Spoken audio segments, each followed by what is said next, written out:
Today I'll be speaking why men and women do not make the same amount of money in professional sports. So professional sports have been one of the most widespread influences on Americans and people worldwide for years now. Kids grow up wanting to be the person they see on TV performing incredible acts of athleticism and skill. Recently there's been quite a discrepancy between men and women in how much they get paid.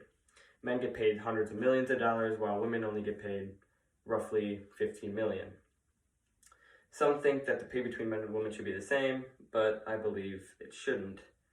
And here's why. Because many aspects go into how much men and women get paid, such as endorsements, sponsors, number of people who come and watch the games, and media companies broadcasting their games. So it simply is a growing issue, and we should do more to help women make more money. A little background. So much of this drama came from the U.S. women's soccer team in 2019 when they won a FIFA World Cup and were earning less than their male counterparts who had not won a championship that year. While this is true, the argument that women should get paid more than men is not a matter of championships and wins. It has to do with the amount the team makes and how many views it gets. In a report by the Baltimore Sun in 2019 on this topic, the Women's World Cup generated $73 million and 13% of it was paid to the athletes. The Men's World Cup, however, generated $4 billion, but the men were paid a little smaller portion, only making 9% of what they made, only. So females actually make a larger percent, but they do not get the coverage that they deserve. Views and audience attendance only account for about a fourth of the revenue for sports teams. As I said earlier, many female sports teams do not even scratch the surface compared to the views of male sports teams. A big reason for this is the media coverage. Media companies such as NBC and CBS will pay billions of dollars to broadcast their games instead of women's. A study in 2009 by Messner and Cookie in 2009 showed that these companies use only 1.6% of their airtime for women's sports and only accounted for 5% of sports broadcasting. This aspect is a big part of payments, with about $54.6 billion being paid to the NFL alone to broadcast their games.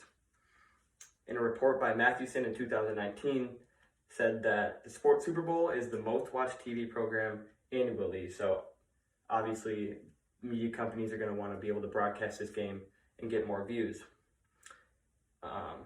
So companies make a lot of money for associations, which affect how much the athletes get paid. Finally, one of the leading factors that affect income is endorsements. Companies such as Nike, Adidas, Gatorade, Under Armour, those types of companies love to use sports icons to promote their products. Shoes, clothing, and food products are some of the most popular. Athletes get paid millions of dollars for a few short ads, pictures, and social media posts that millions of people around the world will see. A report by Allen in 2020 said that of the top 100 endorsement deals in the world, only one of them was a woman, being Serena Williams, and the other 99 were men.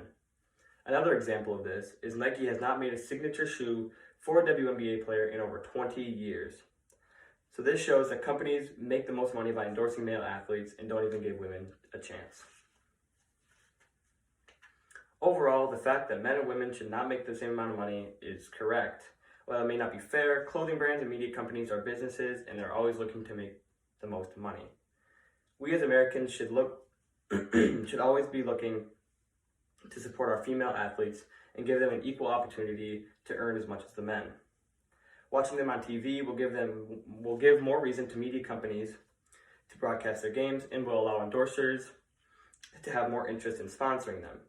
We can make a difference one person at a time. So sit back, relax, and watch women's sports. Thank you.